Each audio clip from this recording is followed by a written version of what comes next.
Bien, bonjour à tous.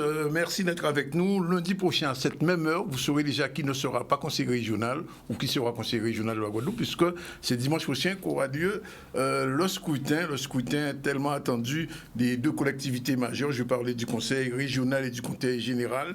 On dit en général qu'elles ne sont pas majeures, mais d'une manière générale, ça passe. Sinon, aujourd'hui, on aura des invités prestigieux, des invités majeurs.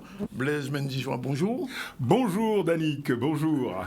Et merci d'être avec nous une nouvelle fois. Merci de nous recevoir. C'est la deuxième ou la troisième, je ne sais pas.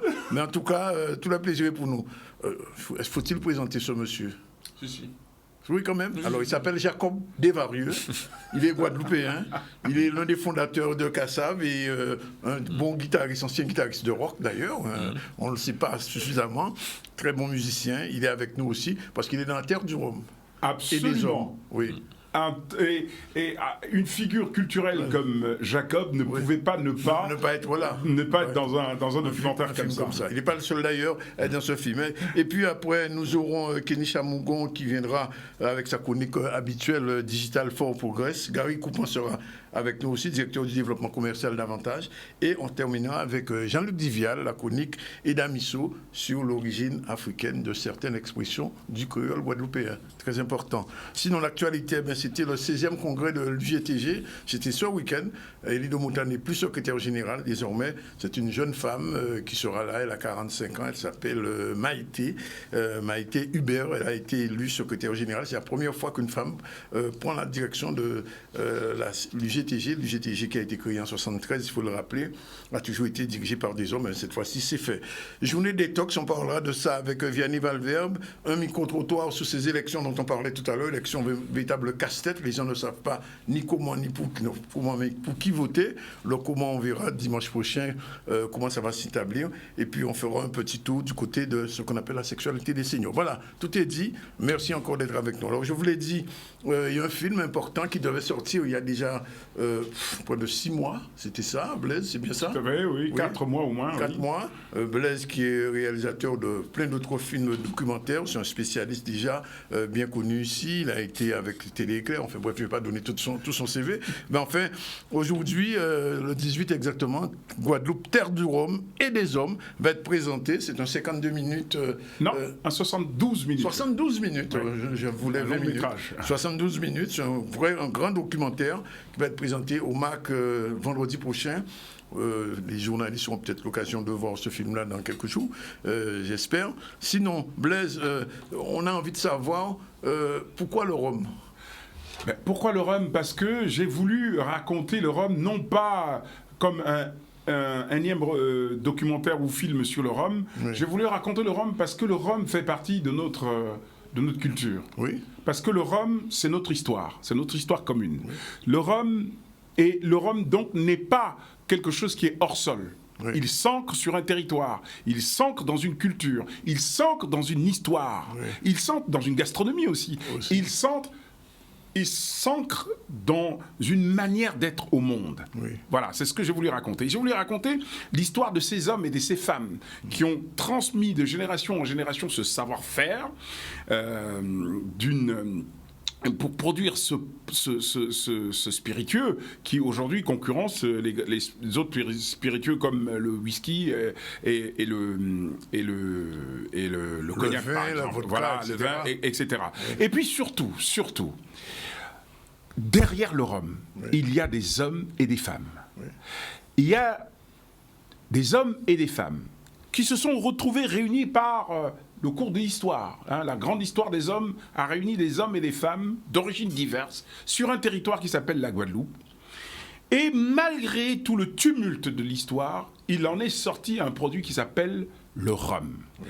Qui est aujourd'hui le dénominateur commun à toutes les composantes de la société guadeloupéenne. Oui. C'est quelque chose dans laquelle toutes les communautés, enfin toutes les composantes ethniques qui font le peuple de Guadeloupe se reconnaissent. Oui. Parce que le rhum nous accompagne au quotidien, dans nos vies. Il nous accompagne à la naissance. Il nous accompagne à nos mariages, etc., au baptême, etc. Il nous accompagne au décès. Donc, moi, ce que je voulais montrer dans cette histoire, dans ce film, ce que je veux montrer dans ce film, c'est qu'il y a dans l'inconscient collectif, dans notre société, un rapport complexe, que je fais décortiquer par des historiens, par des anthropologues et par des sociologues, pour expliquer notre rapport au Rome.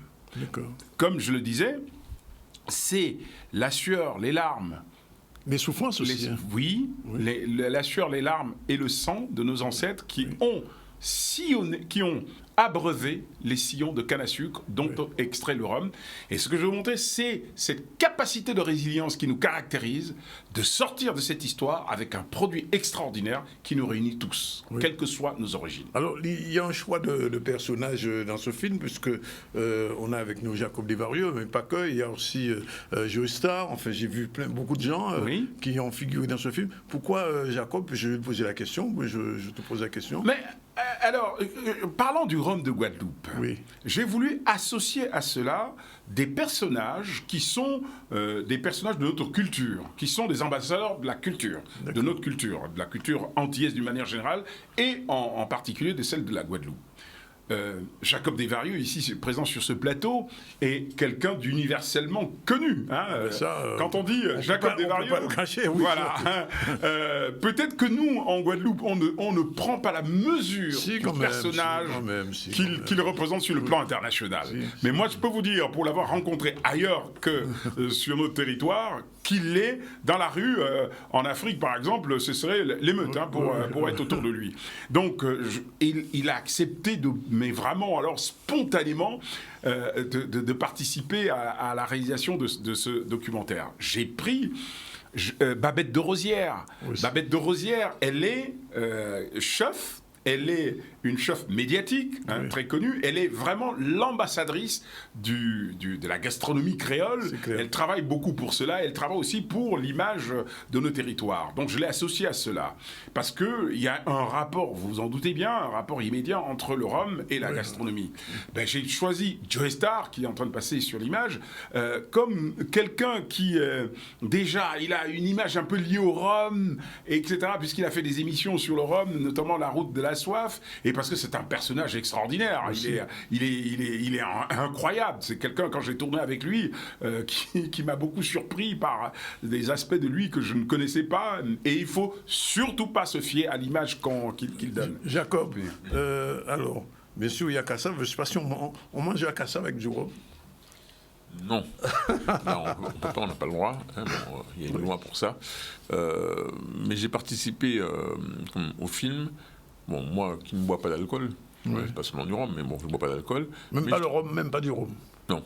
Même pas un petit schwab, un petit poncho au coco, un petit tout comme ça. J'ai goûté tous les alcools qui sont passés devant moi. Donc tu vois, ça fait quand même un sacré paquet pour plusieurs pays. D'accord. Mais bon, voilà, les trucs qui arrachent la gueule, je ne sais pas trop pourquoi, tu vois.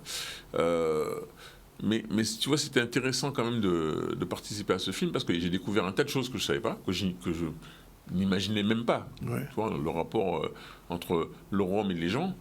Bon, pour moi, c'était une boisson alcoolisée, quoi. Voilà, oui, comme tout le monde. Et puis, en fait, j'ai découvert plein de choses. Et c'est pour ça que j'incite les gens à aller voir le film, parce que c'est pas une pub pour du rhum, tu vois, c'est pas une pub pour une marque de rhum, ou c'est pas... voilà, c'est pas le rhum qu'on connaît, en fait. Le rhum qu'on connaît, c'est de l'alcool. C'est tout l'envers du décor. Voilà, c'est tout l'envers du décor, et puis le pourquoi c'est comme ça, et pourquoi tout le monde est concerné. Mais Jacob, je pose la question, on va revenir sur le rhum. Je me permets de te tutoyer. On t'avait déjà vu dans Siméon. Donc tu prends un gros cinéma maintenant. De temps en temps. C'est-à-dire que je me fais souvent piéger parce que moi je milite pour qu'il y ait plus de noirs sur les écrans français, par exemple. Et puis souvent on me dit justement ça tombe bien parce que j'ai un scénario pour toi, etc. Je dis les gars, je suis pas comédien. Moi je milite, mais il y a des vrais comédiens, vous pouvez les... Mais c'est une bonne expérience quand même d'être musicien, de faire de temps en temps de faire l'acteur. Voilà, on fait l'acteur. Tu vois, c'est un peu comme si je te disais, on m'appelle pour jouer un match de foot, tu vois, qu'on va filmer, quoi. Oui, bien sûr, c'est intéressant, quoi. Tu vois, je vais jouer à côté de Ronaldo. Non, mais c'est vrai, c'est un métier, quoi. C'est pas simplement. Si là maintenant on te dit, tiens, tu vas jouer avec Ronaldo ou. Non, je dirais non. Non, mais c'est pour un film, ça va. Pour un film, oui. Pour un film, tu vas faire semblant, etc. Ouais. Mais bon, tu te dis, peut-être qu'ils auraient mieux fait de prendre un vrai footballeur, tu vois, qui maîtrise la chose, tu vois. Bon, après, comme c'est déjà pas simple, toi, de participer à des films pour nous, il y a des moments où je peux pas dire non, je veux pas. Ouais. Blaise, il a fallu la musique et pas de lui par hasard, non? Non. Dans le film, non. Non, c'est volontaire. Oui, c'est volontaire. Mais il y a un autre type de musique beaucoup plus caractéristique qui fait partie c'est un des éléments qui vient dans la musique qu'il fait, mais qu'il y a dans le film et que je sais que les téléspectateurs se reconnaîtront dans cette musique. Alors, je pose la question. On est en Guadeloupe. Oui. On est vu en France. On est vu à La Réunion, en ce moment même, en direct. Oui. On est vu donc en Martinique. Un Martiniquais qui voit ça, Guadeloupe, terre de Rome, se dit, mais Blaise, il ne connaît pas la Martinique. Mais à nos amis martiniquais, je suis disponible pour faire un truc pour eux. Mais moi, j'ai voulu faire un film sur le rhum guadeloupéen parce que le rhum guadeloupéen a le vent en poupe. Il faut savoir. Non, mais c'est the best one, ça, je sais. Voilà.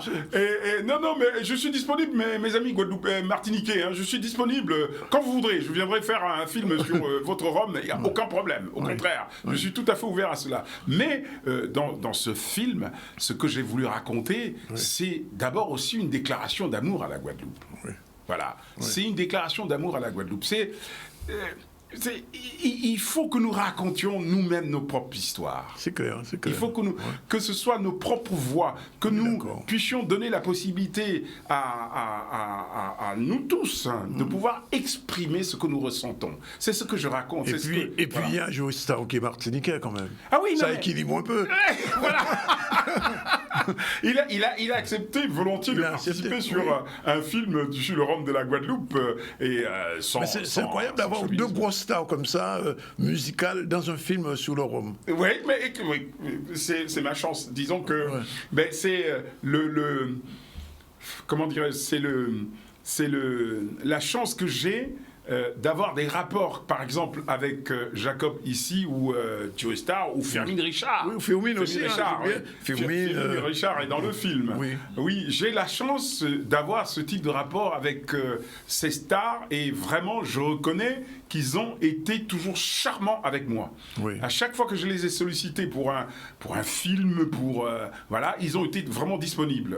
Je prends par exemple quand nous avons fait le film sur le zouk, la vraie histoire du zouk, Jacob a été d'une disponibilité extraordinaire. Ça, je le dis, c'est pas parce qu'il est là, mais vraiment, il a été d'une disponibilité extraordinaire. Et quand je l'ai sollicité pour le rhum, il m'a dit, il n'y a pas de problème, tu viens, on va faire ça, et voilà quoi. Oui, mais Jacob, quand même, un film comme ça sur le rhum, fait par quelqu'un qui n'aime pas le rhum.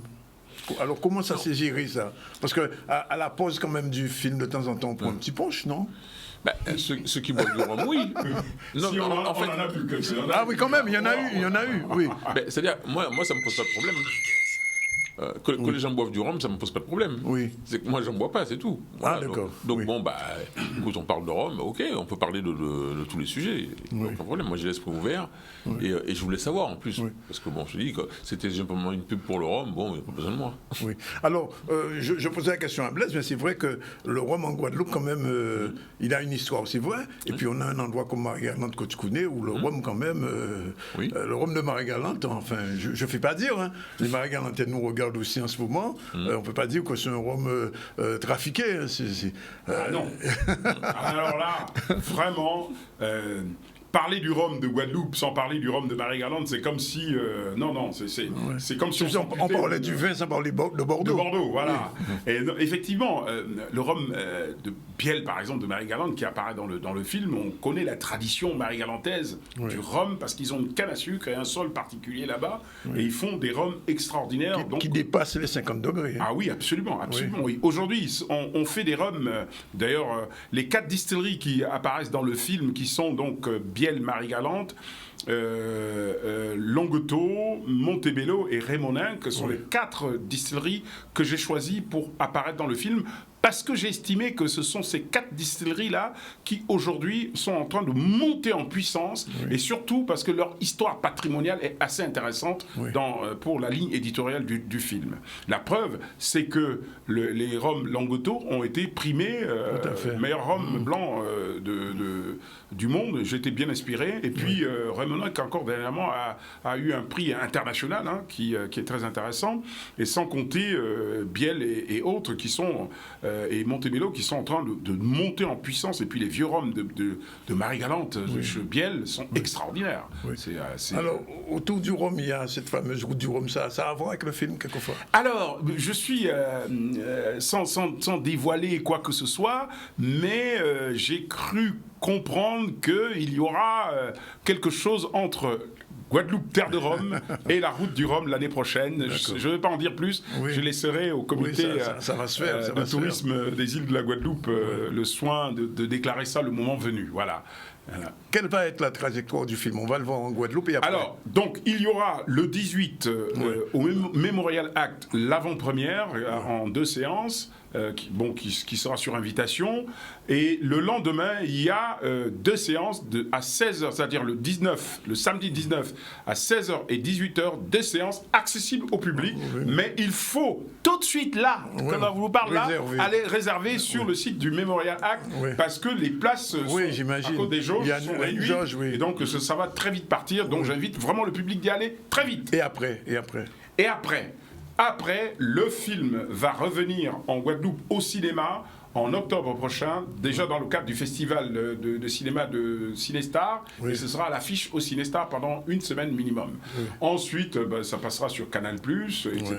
Et puis, le film va continuer sa vie, parce qu'il y a une avant-première à Paris en septembre. Ah donc, c'est ce que je posais la question. Il y a une avant-première à Paris en septembre, et nous sommes programmés hors compétition pour le Festival international du film panafricain à Cannes du 19 au 24 octobre prochain. Jacob, quel est ton rôle dans le film? Moi, je parle. Tu vois, alors, il me pose des questions, je réponds. Alors, je me souviens plus très bien parce que ça a été tourné il y a un petit moment et que j'ai pas encore vu le film. Moi, je le verrai le 18. Vous allez voir le personnage dans le film, parce qu'il joue un personnage. Enfin, il est lui-même, parce que c'est un documentaire. C'est pas, même si c'est un peu scénarisé quelquefois, il joue un personnage dans un lolo en train de jouer au domino avec des joueurs de domino, parce qu'au Pani, une partie de domino sans petit punch. Mais ça c'est clair. On ne peut pas avoir Jacob sans ne pas dire le petit mot sur Kassav quand même. Mais oui. Alors les nouvelles de Kassav, on sait que Martelly est un petit peu malade. Enfin, c'est pas encore bien, mais enfin Kassav, ça se porte bien. Écoute, ça fait depuis le début du confinement, donc il n'y a plus de concerts. Tous les concerts. Il y a eu aucun concert dans le monde. Nulle part, c'est vrai. Tout était confiné. Le nombre qu'on est, vu le prix que ça coûte, faire déplacer 23 personnes pour aller jouer devant 1000 personnes. Ça vaut pas le coup. Et là, on a quelques concerts, des irréductibles qui veulent absolument faire les concerts. On doit faire le 25, le 26, juin. Strasbourg, à côté de Strasbourg et à côté de Paris. À Strasbourg? Parce que j'ai cru comprendre à Strasbourg, tout était annulé pour la fête de la musique. Non, c'est pas pour la fête de la musique, là, c'est un festival. C'est un festival, d'accord. C'est que les festivals, en fait, on a encore 5 dates à faire dans les festivals qui ont maintenu les dates. Alors, le truc, c'est qu'il faut faire 8 heures de vol aller, 8 heures retour. Pour une salle, pour des salles où on a réduit la jauge. Alors c'est un peu frustrant, mais bon, on est obligé d'y aller.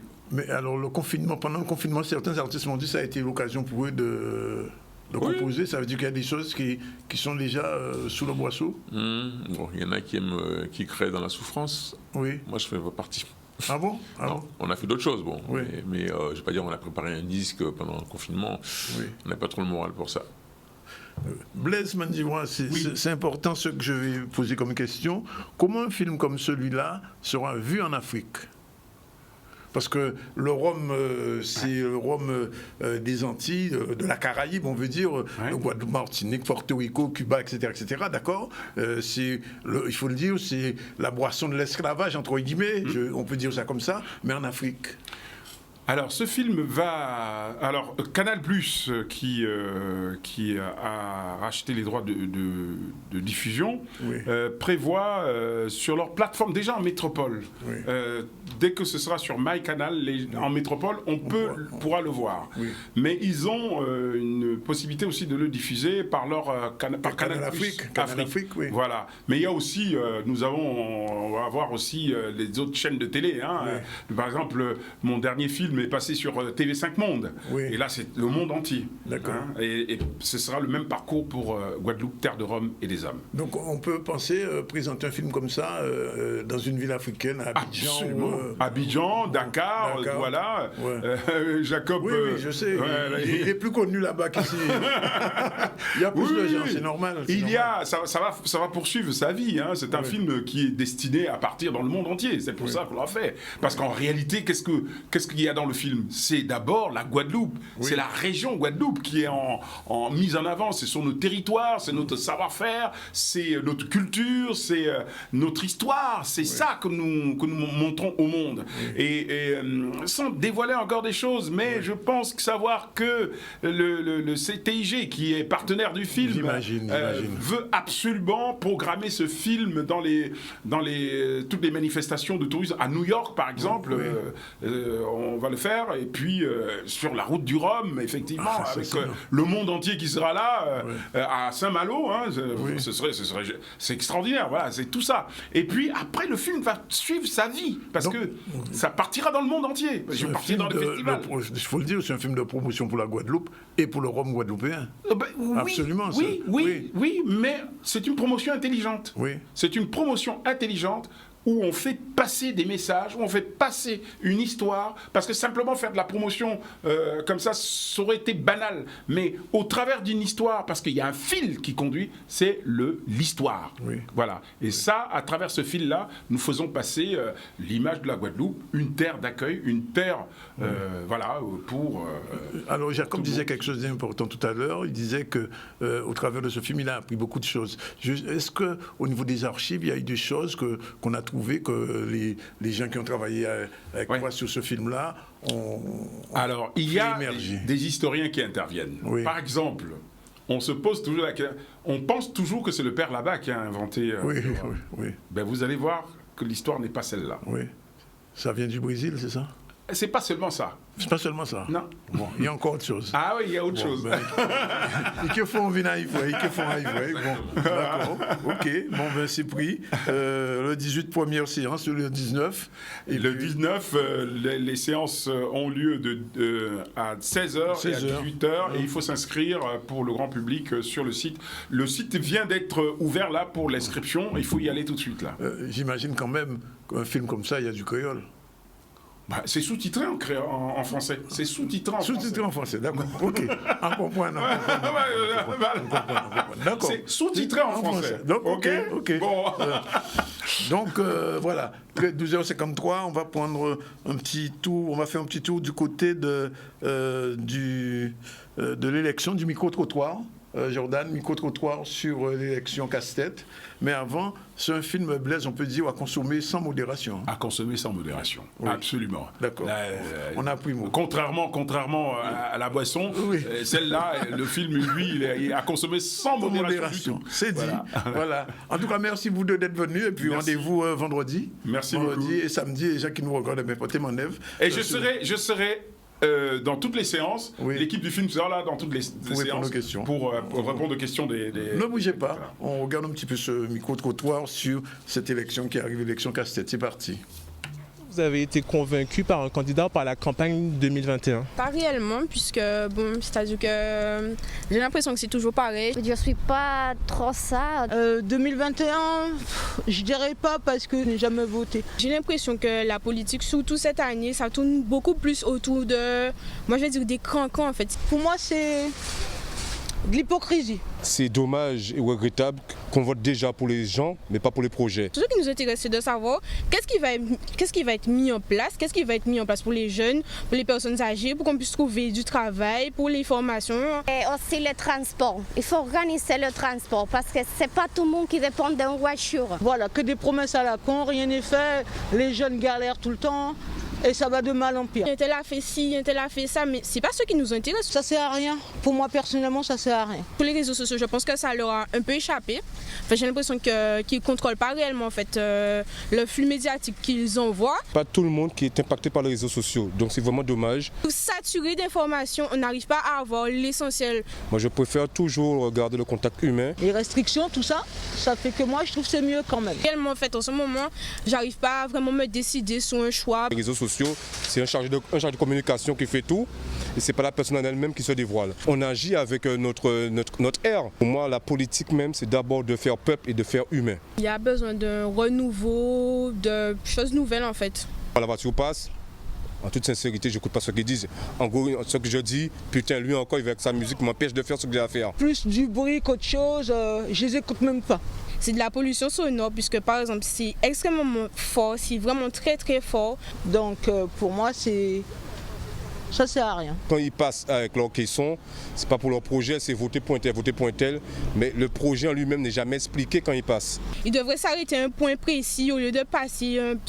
Franchement, à un moment donné, c'est fatigant. On vit pour la musique, mais je constate que ce n'est même pas la musique antillaise. Quand on entend la musique de Bouillon, le Bouillon, c'est pas guadeloupéen. Hein. S'il vous plaît, vous faites des élections, vous distribuez des prospectus un peu partout. Il y a des prospectus partout par terre, avec le visage des personnes qui font les campagnes pour le respect de la population. Ramassez vos affiches publicitaires. Je ne peux pas voter pour quelqu'un qui ne nettoie même pas après le passage de... Voilà, donc on retrouve par terre des affiches. Pour moi, personnellement, c'est un manque de respect. Voilà, on a compris qu'effectivement c'est un véritable casse-tête pour beaucoup de Guadeloupéens. Et d'ailleurs, on prévoit un taux d'abstention assez important pour deux raisons. Premièrement, la pandémie, parce que les gens ne vont pas se bousculer au portillon, j'ai envie de dire. Et puis aussi parce qu'il y a 12 listes et c'est vrai que c'est compliqué en ce moment de pouvoir choisir. Voilà, on prend la première pause, il est 12h57. On se retrouve tout à l'heure pour la suite de ce ZCL. On va recevoir Kenisha Mougon, Gary Coupon et Jean-Luc Divial qui est déjà là tout de suite. Retour sur le plateau du ZCL News. On est, je vous le rappelle, si vous ne le savez pas, le 14 juin. Mais je l'ai dit, dans une semaine, à cette heure-là, on saura qui sera ou qui ne sera pas président de région, puisque l'élection aura lieu dimanche prochain. Sinon, on a reçu tout à l'heure Jacob Desvarieux, Blaise Menjiwa pour le film, vous savez déjà maintenant, qui s'appelle La Guadeloupe, terre de Rome. C'est un film documentaire de 72 minutes qui sera présenté vendredi. Aujourd'hui, on va recevoir dans la chronique habituelle Kenisha Mougon, Digital for Progress. Bonjour Kenny. Bonjour à tous, bonjour à toi. Ça va? Bien. Et Gary Coupon, Marketplace, bonjour. Bonjour. Avantage, non pas avantage, Vantage. Avantage. C'est avantage, ah oui, c'est avantage avec un J. Avantage avec un J. On parlera un petit peu de la vente en e-commerce qui commence à se développer. Mais avant, on va revenir sur l'élection au secrétariat général de l'UGTG d'une femme. C'est la première fois que ça se fait, puisque Elido Mouta est resté 12 années secrétaire général de l'UGTG. Cette fois-ci, c'est Maïté Hubert Ntoumo qui est devenu secrétaire général. On recevra d'ailleurs demain en direct dans le ZCL. Pour l'instant, on revient sur le 16e congrès. C'était la fin, c'était samedi, on regarde. C'est un gros tâche. Donc, bien comprendre que c'est un gros tâche. Mais ce qui est important, c'est qu'il n'y a pas moins tout seul qui a mené le combat là. En a mené, ils vont équipe. Elles vont conseil syndical qui est engagé et elles vont bien évidemment l'ensemble des unions et secteurs à l'UGTG. Donc, les épaules n'ont pas l'âge, ils ne sont pas grands, mais en tout cas, il y a d'autres épaules alentour en nous qui portent charge là. Ça. Disons que nous toujours en direction à syndicat là, et je dis là, c'est de nouveaux challenges. Et surtout, nous là pour porter toute contribution, toute force qu'il faut pour aider nouveau secrétaire général, nous Maïté Hubert Ntoumo, un camarade vaillant, en forme de bout qui mène le syndicat là avec rigueur et détermination qu'il faut pour les 3, 6, 9 prochaines années qui vont venir. Et c'est rôle en nous dans le conseil syndical là, et rôle là en aujourd'hui là, c'est rôle là ça que Raymond Gauthier tenu, c'est rôle là ça que Gabi Clavier tenu, que Miolin tenu, que Faber Wapatou tenu, d'encadrer les plus jeunes, puisqu'on voit que la moyenne d'âge à conseil syndical a diminué. Et donc c'est pour ça que nous là, toujours dans même l'arrêt là, depuis 1973, émancipation sociale et nationale à travailler à Guadeloupe. Nous continuons à gommer les l'année qui viennent, bien évidemment, avec l'ensemble du conseil syndical, puisque nous avons un nouveau conseil syndical, mais aussi avec l'ensemble des adhérents, militants, dirigeants à l'UGTG, d'avoir qu'en Guadeloupe, il n'est pas bon. Pays en nous en danger véritablement. Donc il est pour nous comprendre ça, faire lionnage avec l'ensemble des organisations syndicales qui comprennent ça, qui veulent gommer, qui a dans même la règle qui nous, mais aussi lionnage avec le peuple là, pour nous regarder qui j'en nous construire notre Guadeloupe. Sauver le pays là et gagner liberté en nous. Et gagner liberté en nous.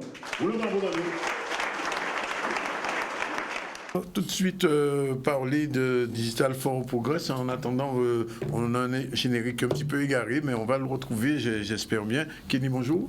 Bonjour à tous, bonjour à toi. Et avec ton invité, M. Coupant. Gary Coupant, oui. Directeur commercial. Mais il va se présenter. Il va se présenter lui-même. Bonjour à vous, Kenny. Je suis Andronis, bonjour, merci de me recevoir sur votre plateau. Donc, Gary Coupant, je m'occupe du développement commercial de la marketplace Avantage qu'on a lancé depuis quelques temps sur les Antilles et qu'on essaie de mener à bien le projet du digital en aidant les commerçants au développement. Alors, expliquez un petit peu rapidement ce que c'est Avantage quand même. Avantage, c'est une marketplace qui offre à tous les commerçants les artisans de la Caraïbe.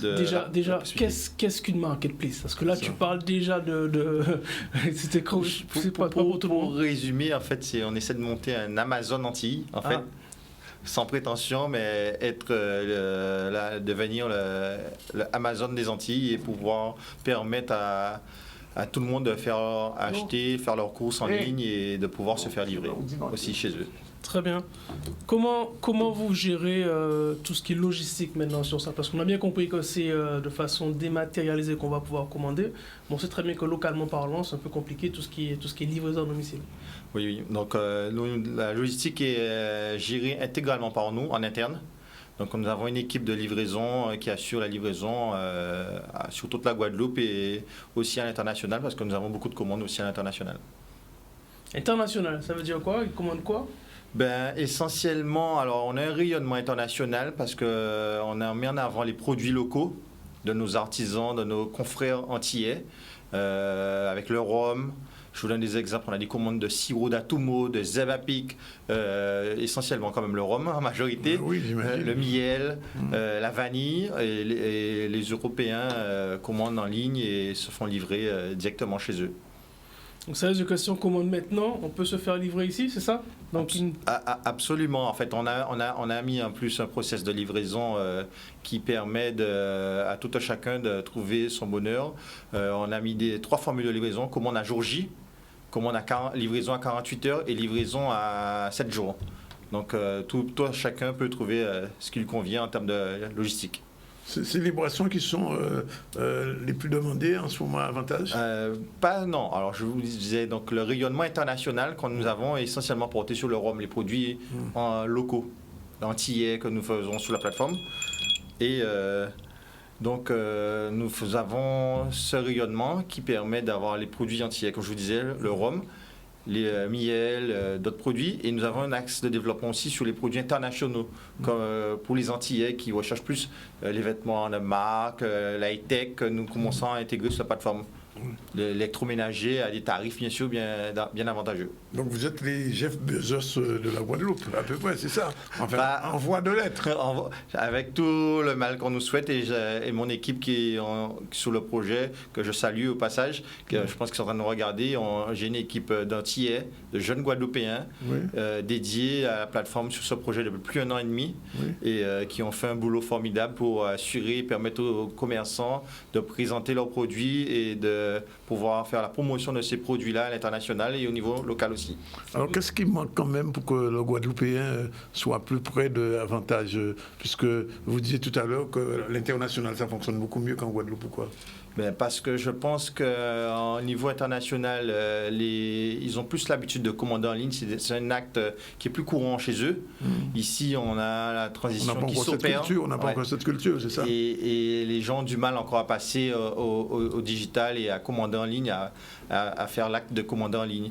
Et c'est pour ça que là, on travaille avec 140 collaborateurs, des commerçants qui mettent leurs produits chez nous, qui nous font confiance et qui permettent de faire la promotion des produits à travers toute la Guadeloupe et de pouvoir assurer un service de livraison sur toute la Guadeloupe aussi. Imaginons que je suis une entreprise, je ne m'y connais pas en numérique. Hein. Ouais. Quel est mon avantage, entre parenthèses, de travailler avec toi et de deux, c'est un univers qui est complètement novateur pour moi qui suis une entreprise, un artisan, je peux le dire ainsi.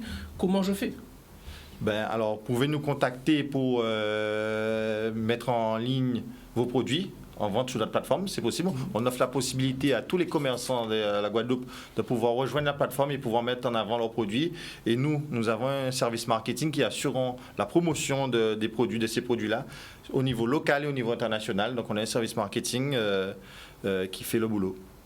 Donc on est vraiment sur une prise en main totale. Absolument. Nous proposons une offre 360 aux entreprises qui veulent rentrer sur Avantage et mettre leurs produits en vente. Donc on les accompagne du début jusqu'à la fin, jusqu'à la livraison, ou d'autres, on s'occupe du produit. On assure vraiment la logistique pour ces commerçants. Est-ce que on est post-Covid, milieu Covid, est-ce qu'il y a vraiment eu un décollage de la plateforme? Et auquel cas, demain, comment tu vois l'expansion et voir même le développement? Pour vous dire, donc je vous disais, donc il y a 140 partenaires déjà, des commerçants qui mettent leurs produits en vente chez nous. Nous avons à peu près 1500 visites par semaine sur le site. Soit 6000 visites à peu près par mois. Nous avons un volume à peu près de 48 commandes jour, donc ce qui est pas mal, et les chiffres sont ouverts. Chaque jour, chaque mois, les chiffres évoluent positivement, donc les gens sont en train de passer à la commande en ligne parce que, comme je vous disais, on a 100% de réussite sur les achats jusqu'à la livraison. Les clients sont 100% satisfaits par nos services.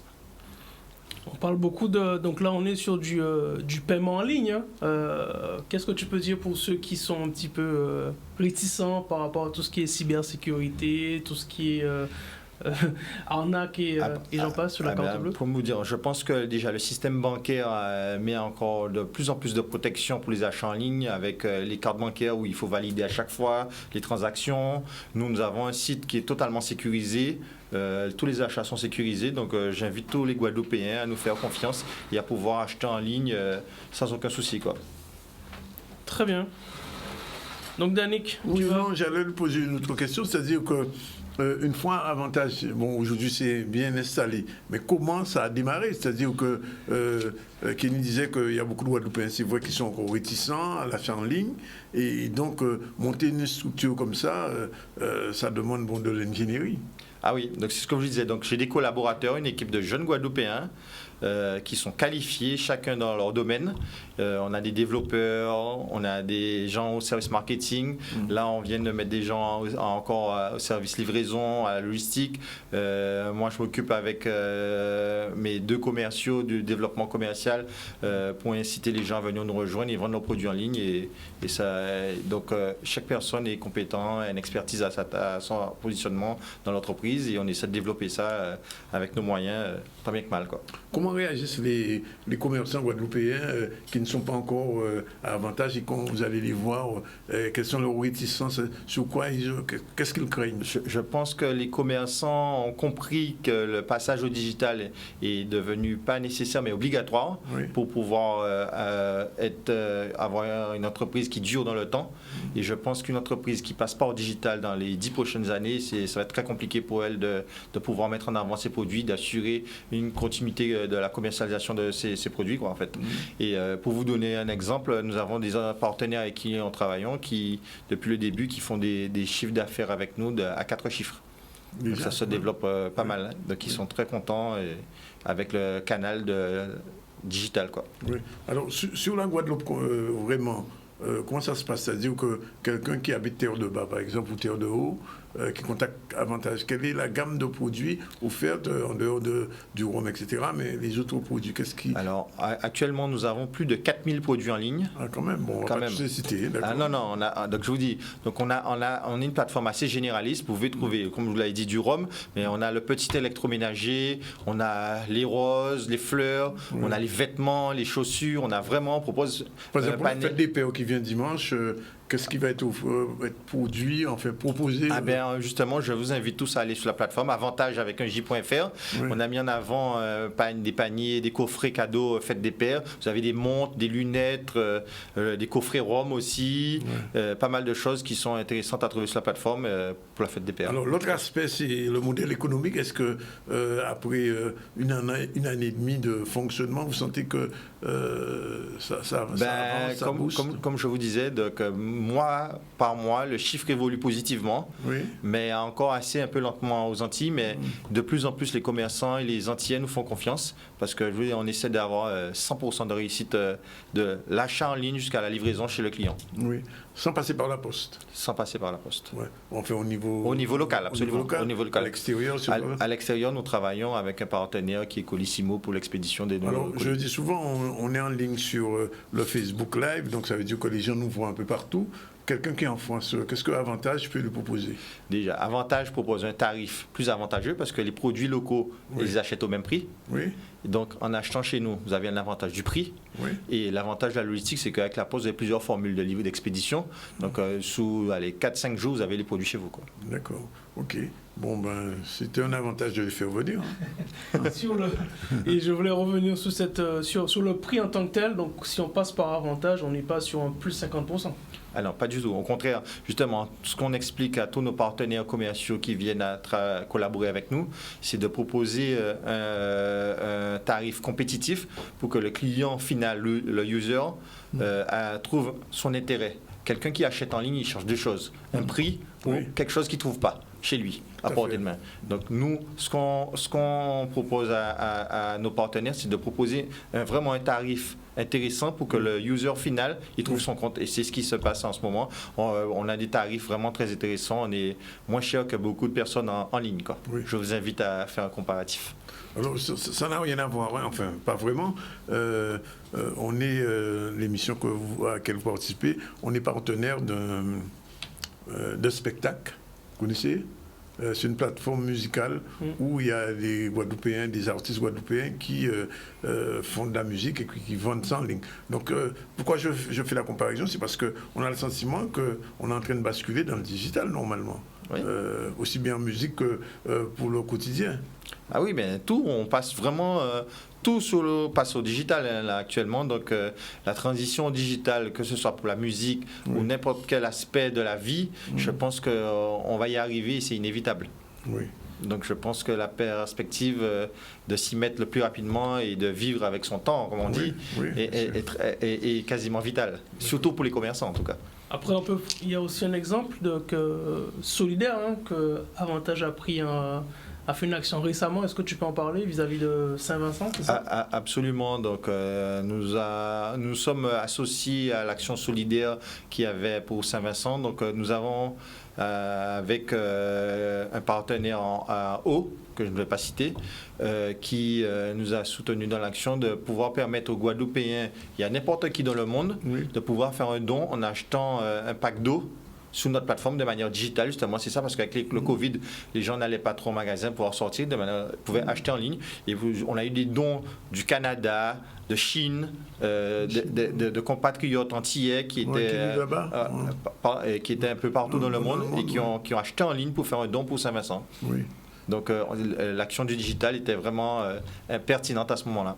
Oui, parce que l'autre problème qui se pose souvent en Guadeloupe, c'est, on a vu l'autre jour avec la panne d'Orange, au niveau international, le réseau, ça fonctionne bien? Absolument, le réseau fonctionne très bien. C'est pour ça que je vous invite à tous à aller sur avantage.fr. Bon, mais Danick, il faut y aller là. Oui, mais ne t'inquiète pas, on ira faire un petit tour, ça vaut le coup. De toute façon, et puis c'est une jeune entreprise et des jeunes Guadeloupéens qui se lancent dans ce genre de choses. On souhaite qu'Avantage se développe et que devienne vraiment, comme il y a le A de Avantage, pas de Amazon. Donc, c'est la première lettre.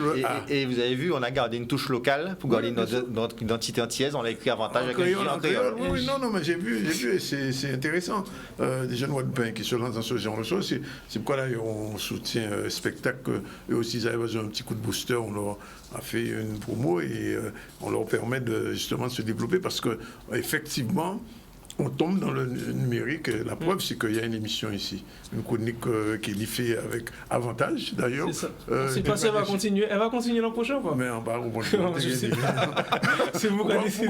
Pourquoi on veut nous arrêter? Mais non, on ne change pas une équipe qui perd, mais on change une équipe qui gagne. Voilà. En tout cas, merci d'être venu. 13h23, on prend le dernier sujet. C'est une journée de détox. Ça, c'est pas sur avantage. Il faut faire attention, justement. Il ne faut pas manger toute qualité vie habitin. Et c'est pour ça, Vianney Valverti est rendu sur place pour voir un peu comment ça se passe avec cette journée détox. C'est parti, on regarde. L'association des forêts de santé a pour but principal de mettre en place le pouvoir de la nature dans notre vie, dans notre santé.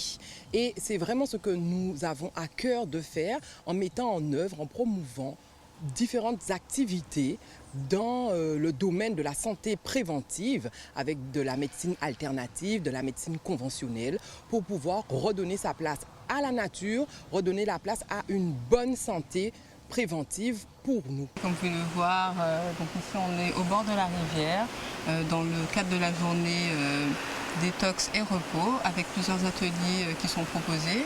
Donc moi j'animais le yoga ce matin, donc le Hatha Yoga. Donc c'est ici une initiation pour que les personnes puissent découvrir les différentes postures qu'on peut faire au yoga, les bienfaits que cela peut apporter, donc la détente, la relaxation. On fait également de la méditation. Et comme vous pouvez le voir, on a aujourd'hui associé le yoga avec la sonothérapie. Donc une fois que les participants ont terminé la séance de yoga, ils terminent avec un bain sonore pour pouvoir bénéficier de tous les bienfaits de cette pratique. Le nombre de maladies chroniques en Guadeloupe, le diabète, les AVC, qui est 2 fois plus élevé qu'en France métropolitaine. Et dans ce sens, nous avons à cœur de remettre en place cette santé préventive dans notre vie. Alors, ça part par des pratiques alternatives, hein, le yoga, la sophrologie, les balades sensorielles, les balades méditatives. Ça passe aussi par la nutrition, parce que là, on recommence, hein, il y a un mouvement qui recommence à redonner sa place aux aliments locaux, à redonner sa place à une bonne alimentation. Et c'est vraiment ce qu'on cherche aussi à mettre en avant, cette nutrition, cette bonne nutrition, le jeûne aussi thérapeutique, le jeûne préventif. C'est tout un univers holistique qui permet justement de s'occuper en harmonie avec la nature, de remettre en place, travailler sur notre corps, notre esprit et notre âme. Voilà, je reviens vers Kenny juste pour lui poser une petite question, puisque c'est la première saison de le Digital for Progress déjà, ça passe vite. Est-ce que d'une manière générale, toi, tu sens ce que disait M. Coupant, l'avancée des Guadeloupéens vers le digital? Globalement, des entreprises et même des individus. Parce qu'on a reçu pas mal de gens, on doit recevoir bientôt Madame, comment elle s'appelle, du RGPD, Christelle Reynaud, on va la recevoir parce que qui dit digital dit aussi hacking, bien sûr, et il faut protéger les gens. Comment toi tu perçois tout ça? Pour moi, sur cette année, un avis très positif. Déjà, la chronique en tant que telle a permis d'avoir cette acculturation sur une thématique qui n'est pas forcément grand public, qui n'est pas forcément, entre parenthèses, visible, si on peut le dire ainsi. Donc, mettre en avant les différents acteurs comme Gary et les autres qu'on a vu sur l'année. Et après, du point de vue transition numérique, bon, on y est déjà. Hein. On y est déjà, comme Gary disait. Maintenant, c'est l'économie des plateformes. Hein. Donc, on voit maintenant tout est sur une plateforme. Si on le veut, qu'on le veut ou qu'on ne le veuille pas, tout est sur une plateforme. Et quand est-ce hier ou avant-hier, il y a la présentation par le CTIG d'une plateforme pour le tourisme. Oui, bien sûr. J'étais à la conférence de presse, j'ai vu un peu ce voilà, donc maintenant, tout est soumis à la plateforme. Donc, le l'opportunité et surtout l'urgence, entre parenthèses, il faut être acteur et non pas subir cette transformation digitale qui est déjà en cours sur notre territoire. Et voilà, ce serait peut-être pour moi le commentaire. Donc ça veut dire que pour la saison prochaine, il y a encore du digital fort progrès. Ah oui, moi j'ai une liste d'attente. Hein, il y a une liste d'attente. Bon, ok, d'accord. Bon, mais c'était juste la petite précision que je voulais avoir. Je te remercie. C'est seulement toi. Est-ce que l'an prochain tu voudras que je revienne ou est-ce que je sais pas? Je te dirai ça par écrit. Parce que le Mercato va commencer. Une lettre recommandée avec le Mercato est ouvert, je ne sais pas moi. T'inquiète pas, t'inquiète. Voilà, 13h27, on termine pour cette deuxième partie du ZCL. On se retrouve tout à l'heure pour la suite. On regarde quand même son petit générique. Oui, Jordan, c'est parti. Même pour la fin. On la retrouve.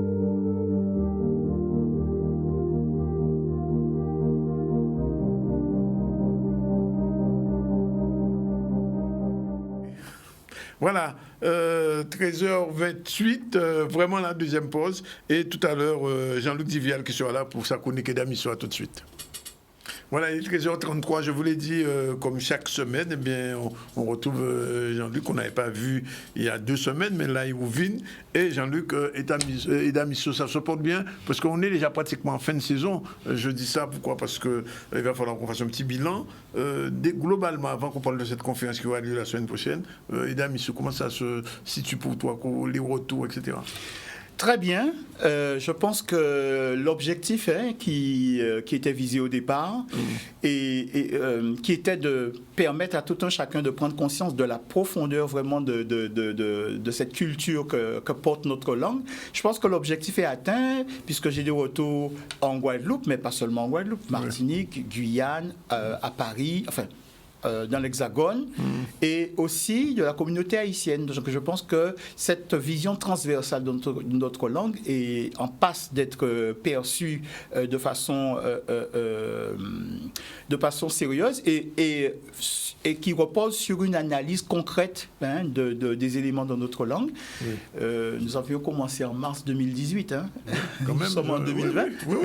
En 2021. 21, ça fait 3 ans donc, déjà. Voilà. Et je pense que nous avons une chance inouïe parce que je pense que c'est la seule chaîne de télé au monde où, dans un programme, eh bien, on a au moins 10 minutes où on peut parler des hiéroglyphes égyptiens et de la connexion que les hiéroglyphes entretiennent avec la langue de l'ancienne Égypte, entretient avec les langues africaines modernes et la nôtre. Et on peut vraiment aujourd'hui, je dis, nous avons fait des conquêtes. Oui. Aujourd'hui, dans le cadre d'un programme scolaire, par exemple, nous serons en mesure d'expliquer à nos enfants leur origine depuis la région des Grands Lacs jusqu'à nos jours,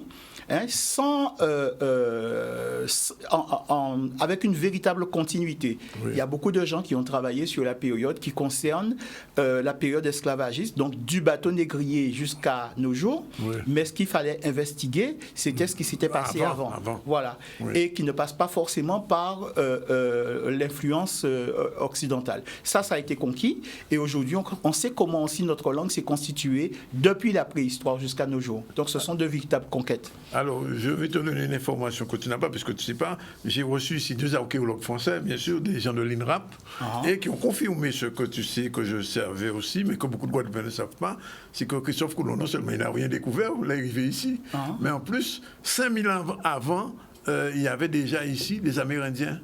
Et c'est important, ça veut dire que ces gens-là ont laissé une trace. Et je dis 5000 ans parce que je pense aussi à 5000 ans avant, au niveau de l'Égypte, toutes les choses qu'on a apprises. Donc on sent quand même qu'il y a une connexion quelque part là. Il faut raconter notre histoire autrement, quelles que soient nos origines. Que nous soyons amérindiens, d'origine indienne, que nous soyons d'origine africaine, eh bien, il faut compléter les espaces laissés en jachère, les espaces laissés vides. Par exemple, à Porto Rico, on a trouvé 12 sépultures où les dents étaient des individus avaient été taillés. Cela correspond à un rite pratiqué dans certaines chez certains peuples d'Afrique. Oui, d'accord. Et donc ils ont pu retracer le chemin. Je rappelle aussi que les Égyptiens venaient négocier l'oxyde de cuivre dans un territoire aujourd'hui, une région aujourd'hui qui s'appelle Poverty Point. Poverty Point, c'est en Louisiane. Aux États-Unis, oui. Voilà. Oui. Donc ça veut dire que les voyages existaient déjà. Il y a des chaînons manquants. Oui, bien sûr. On nous raconte par exemple l'histoire de l'arrivée des premiers humains sur le continent américain, mais toujours en parlant du détroit de Bering, moins 13 000 ans. Ouais. Mais l'Uruguay, c'est moins 48 000 ans, et ce sont des gens qui ont simplement traversé l'Atlantique en venant d'Afrique. Oui. Donc il y a deux sources qui ont contribué à cela. Et Cheikh Anta Diop en parle justement dans son ouvrage Nation d'agriculture, où il dit que dans les civilisations, par exemple, qu'on retrouve au Mexique, les Mayas, les Aztèques, on s'aperçoit qu'il y a, suivant que ce soit des gens issus de la population ou bien issus de l'élite, ce ne sont pas les mêmes rites qui sont pratiqués. Et cela dénote qu'il y a eu une jonction entre deux pratiques culturelles, deux visions du monde déjà acceptées à cette époque et qui ont donné naissance à ces civilisations majestueuses. Un jour, je montrerai ces photos que j'ai faites quand je suis allé il y a 2 ans au Cameroun. J'ai visité le musée de l'homme au Cameroun sur les origines des Camerounais, et on trouve des statuettes et des objets qui sont identiques à ce que faisaient les Amérindiens en Guadeloupe. Oui, bien sûr, bien sûr. Identiques, mais alors c'est vraiment une photocopie au point, alors que c'est des choses qui datent de 2000, 3000 ans avant l'ère chrétienne et occidentale. Hein. Bien sûr, ça. Mais regardez, ici en Guadeloupe, le musée Edgar Clair, ils ont relevé un certain nombre de sépultures amérindiennes où le défunt est inhumé en position fétale, c'est-à-dire qu'il est enveloppé dans un linceul et il est inhumé, et il y a une petite statuette de chien. Ouais, d'accord. Voilà. Et ce sont et ces sépultures comptent parmi les plus anciennes que nous ayons en Guadeloupe. Enfin, Katharina pourrait le confirmer. On en parlera cette semaine, puisque Katharina sera là. Voilà. Et on aura les 2 archéologues français de l'INRAP que nous avons interviewés et qui vont confirmer un petit peu tout ça. Et donc, il y aura d'autres émissions. Voilà. Alors, l'image de la conférence, parce qu'il va y avoir une conférence sur Haïti et la Guadeloupe et les Antilles. Très important, avec notre ami Jean Gardi, que j'aurai plaisir à retrouver. Je rappelle qu'il a été ministre de l'Information, qu'il est un écrivain, qui est historien, qui a beaucoup voyagé entre l'Afrique et Haïti. Il est venu en Guadeloupe aussi. Je l'ai rencontré il y a plus de 20 ans déjà. La première fois qu'il était venu ici, nous l'avions invité. Et puis, quand rien pas resté caché, il a rencontré aussi Jean-Luc. Et finalement, il en a déjà fait. Alors, qu'est-ce qui va se passer? Alors, nous accueillons, enfin, l'école Fomboa-Wichikam, qui est un atelier de formation aux humanités classiques guadeloupéennes, je revendique cela, s'intéresse aussi, bien évidemment, à notre histoire. Quand nous regardons l'annuaire de la Guadeloupe et qu'on le compare avec les patronymes d'Haïti, on voit qu'il y en a beaucoup qui se ressemblent. Bien sûr. Qu'est-ce qui s'est passé? Eh bien, c'est le thème que Adi Jean Gardi va développer. Haïti et les Antilles françaises, histoire et relations méconnues. Puisqu'il y a eu beaucoup d'échanges, mais ceci n'est pas très enseigné ou documenté. Eh bien, ce sera l'occasion de faire le point sur cette question. Alors, je dévoile rien, mais je rappelle quand même que quand je suis allé en Haïti, avec Adi, j'avais rencontré un historien haïtien dont le nom m'a échappé, mais ça peut retrouver, qui m'a expliqué qu'en 1804, à la signature de l'acte d'indépendance d'Haïti, il y avait un Guadeloupéen. Un militaire guadeloupéen. Oui, mais c'est pas, ça ne doit pas nous surprendre. Et ça, c'est le général. Non, mais on continue. C'est le général Mentor qui s'appelait. Et ça s'écrit exactement en Guadeloupe. Il y a la famille Tormet. Comme par hasard. Oui, donc c'est un anagramme. Un anagramme. Voilà. Oui, bon, qui est Adi Jean Gardi? C'est peut-être le plus haïtien des Guadeloupéens et le plus guadeloupéen des Haïtiens. Son arrière-grand-mère s'appelait Marie-Louise Nicolas. Elle est originaire de Basse-Terre. Bon, voilà. Et elle a épousé un monsieur qui est devenu président de la République à l'époque, qui s'appelait Lysius Salomon Jeune, à la fin du 19e siècle, et qui était aussi d'origine guadeloupéenne. C'est-à-dire qu'il y avait un flux Guadeloupe-Haïti fréquent, intéressant et qui a duré et qui dure toujours. Et après 1802, il faut se rappeler quand même que ceux qui ont échappé à la répression colonialiste esclavagiste de 1802 ont quand même pu aller en Haïti. Et c'est ce qui explique que les patronymes, moi j'en ai vu beaucoup. Bien sûr. Patronymes guadeloupéens, entre guillemets, en Haïti et vice-versa. Je ne le dis pas pour ne pas trop déflorer, mais on en trouve beaucoup. J'ai une amie journaliste haïtienne qui s'appelle Numa. Oui, et absolument. en Guadeloupe, il y avait le docteur Numa ici. Oui, c'est le même nom. Les Numa, les Figaro, les Jean, les Cypriens. Puis il y en a beaucoup d'autres. Il y en a beaucoup d'autres. Il y a un photographe nommé Chapenfold, haïtien, très connu, qui a une famille ici. Oui. Mais j'en discutais avec lui il n'y a pas longtemps. Et je lui parle d'un de mes proches et je lui dis son nom de famille. Il me dit Haïti. Et il me dit il n'y a que 2 régions d'où cette personne peut provenir. Et il m'a cité les régions. Donc voilà. Donc aujourd'hui, je pense qu'il faut avoir une autre vision de nos relations et ceci doit laisser augurer des choses positives pour l'avenir. Juste un petit mot, mais ça n'a rien à voir, mais j'aime toujours interroger Jean-Luc. Haïti s'appelle Haïti et Margane s'appelle Haïchi. Non, alors, c'est Toubana d'Haïchi, je crois, un truc comme ça. Je ne me rappelle pas très bien. C'était Haïchi, je confirme, parce qu'il y a un ouvrage qui est paru d'un poète Marie-Galante qu'on connaît, Ripon, sur Haïchi. Et moi, j'étais étonné de la proximité. Mais enfin, c'est peut-être Mais ça veut dire que... il y a une lecture africaine du terme Haïti, même si c'est un terme amérindien. Mais cela est plus en correspondance avec la notion d'élévation, la notion de morne, la notion de montagne, l'île aux montagnes. Et Haïchi... je ne pense pas que ça repose sur la même racine. Non, souvent pas. Mais il y a une consonance, simplement, c'est une consonance. Oui, n'oublions pas que c'est le féminin, que le nom, la fondation des civilisations et la dénomination des pays et des villes repose sur le féminin. Donc le chi, là, c'est pas le hasard. À cela. Ouelele, ok, alors, on va parler de Ouelele aujourd'hui, mais avant, j'avais posé la question sur Chelele. Alors, j'ai de bonnes nouvelles pour vous, parce que, en fait, je vous ai dit que Kekeke, par exemple, c'est Rio. Donc, quand on dit Bekeke, c'est pour se moquer. Ouesté Bekeke. Mais c'est une façon aussi de dire Kelele.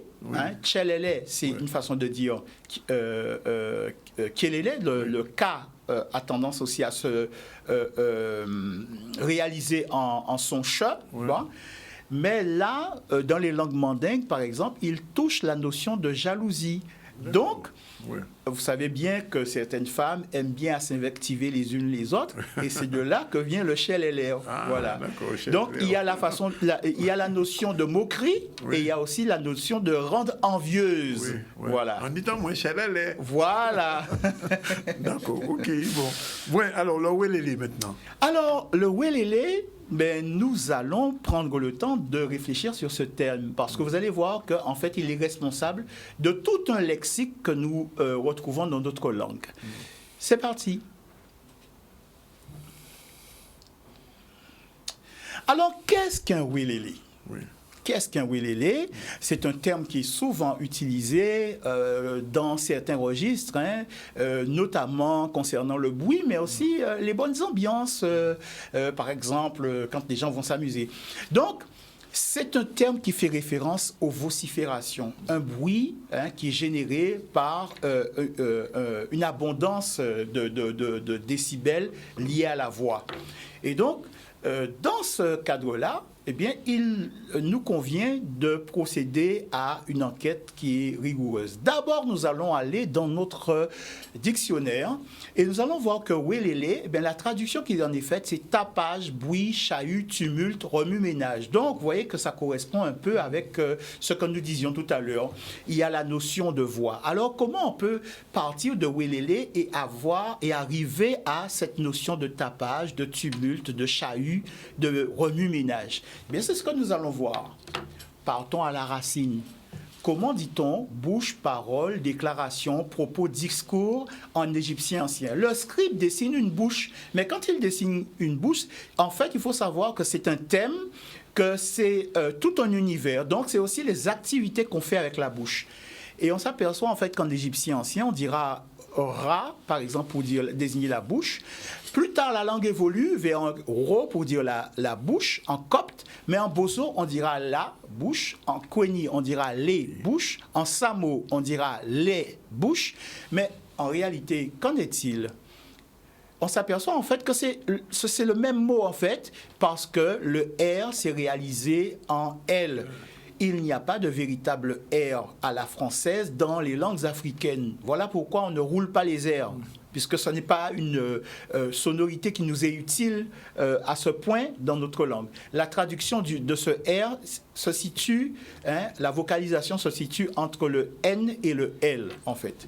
Et donc, nous avons déjà touché du doigt le mot pour désigner la bouche, et on va voir qu'il est responsable aussi des activités autour de cette bouche. Donc le lait introduit le registre de la parole dans les langues africaines. Nous allons le voir tout de suite. Par exemple, en Doudouela, on dira les parler. En Abé, on dira lembo pour dire parler. En Poulard, on dira hala pour dire parler. En Poulard aussi, on dira wouli pour dire parler. Et en Douala, on dira pela pour dire parler. En Wuchikam, on dira parler. Attention, c'est pela, parler. Oui, parce qu'en réalité, quand nous, on dit pela pour dire ce terme, c'est lié à un autre mot, un autre registre. Ce sont des homophones, voilà. Oui. Mais nous, on dit parler.